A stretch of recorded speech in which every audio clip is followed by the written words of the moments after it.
అందరికీ నమస్కారం. జుట్టు సమస్యలు ఉన్న వాళ్ళకి ఈ పొడి చాలా ఉపయోగపడుతుంది. ఈ పొడి ముఖ్యంగా కరివేపాకు, మునగాకుతో చేశాను. రోజుకి ఒక చెంచా పొడి తింటే సరిపోతుంది. ముందుగా స్టవ్ మీద ఒక మూకుడు పెట్టుకొని ఒక చెంచా నూనె వేడి చేసుకోవాలి. అందులో ఒక 5 ఎండుమిరపకాయలు కొద్దిగా క్రిస్పీగా అయ్యేదాకా వేయించుకోవాలి. వేయించుకున్న మిరపకాయలు పక్కన తీసి పెట్టుకోవాలి. ఇప్పుడు అదే మూకుడులో ఒక టేబుల్ స్పూన్లు వేరుశనగ పప్పులు వేసుకొని వేయించుకోవాలి.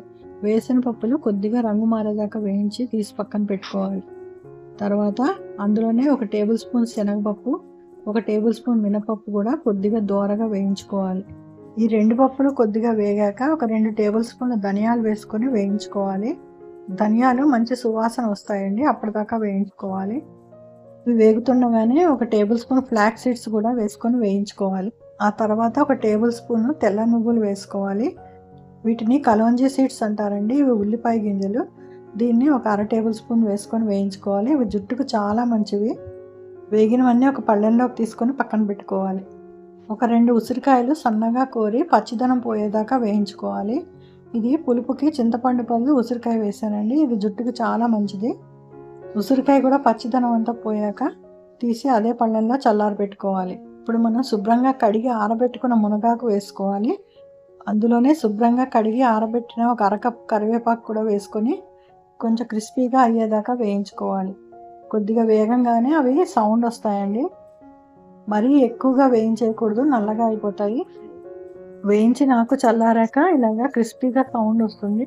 ఇప్పుడు మనం వేయించి పెట్టుకున్న పప్పులన్నీ చిన్న మిక్సీలో వేసుకొని గ్రైండ్ చేసుకోవాలి. నేను ఇందాక వేయించినప్పుడు వెల్లుల్లిపాయలు వేయడం మర్చిపోయానండి. ఇప్పుడు విడిగా వేయించి వేశాను. ఈ పప్పులన్నీ విడిగా గ్రైండ్ చేశాకనే ఆకులు వేసుకోవాలి. పప్పులన్నీ ఇలాగ కచ్చాపచ్చగా గ్రైండ్ చేసుకున్నాక మనం వేయించి పెట్టుకున్న ఆకులు వేసుకొని రుచికి సరిపడా ఉప్పు వేసుకొని మళ్ళీ గ్రైండ్ చేసుకోవాలి. ఇప్పుడు పర్ఫెక్ట్గా గ్రైండ్ అయిపోయిందండి. మరీ సన్నగా గ్రైండ్ చేయకూడదు, కొద్దిగా మురుంగానే గ్రైండ్ చేసుకోవాలి. అప్పుడే ఈ పొడికి మంచి రుచి వస్తుంది. చూడండి, ఇలా గ్రైండ్ చేసుకుంటే సరిపోతుంది. ఈ పొడి అన్నంలోకి, కూరల్లోకి, అన్నిట్లోకి వేసుకోవచ్చు. చాలా హెల్దీ అండి. ఈ పొడి సలాడ్స్ మీద కూడా పైన చల్లుకోవచ్చు. రోజుకొక చెంచా చొప్పునకు తింటే జుట్టు సమస్యలు ఏమైనా ఉంటే అవి తగ్గుతాయి. ఈ పొడిలోని పదార్థాలన్నీ జుట్టుకు బాగా ఉపయోగపడేవి.